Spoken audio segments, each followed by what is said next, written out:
கசாலி பிரியாணி தருவான். ஒரு புடி பிடிக்க வேண்டிதான், யாருக்கும் தரக்கூடாது. கண்ணே சாப்பாடு போட்டா சோரா என்ன குழம்பு? சாம்பார் உருளைக்கிழங்கு கூட்டு. அது எடுத்துன்னு போயிட்டு உங்க புஷா மயிலே ஊட்டு.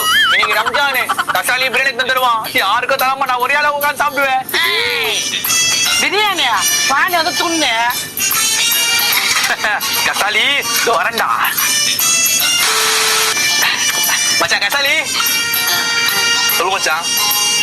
இன்னைக்கு ரம்ஜானு, பிரியாணி தருவியா? எங்க அதுக்குள்ளவா? இப்பதான் ரெடி ஆகுது. அப்படியே மச்சான். சரி மச்சான், மச்சான் பிரியாணி கொஞ்சமா தரும். பீஸ் நல்லா போட்டு தந்தனா ஒரு நாஜி லெக்கி போட்டுக்கோ. மறக்காத சிக்கன் 65 மறக்காம தந்துடுறா. நான் பேர் குட்டி தூக்கிட்டேன். அப்புறமா வரேன். பாய்.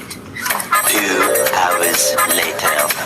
பிரியாணி பிரியாணி ரம்ஜானி பிரியாணி. ரம்ஜானி பிரியாணி. கசாலி பிரியாணிடா. கசாலி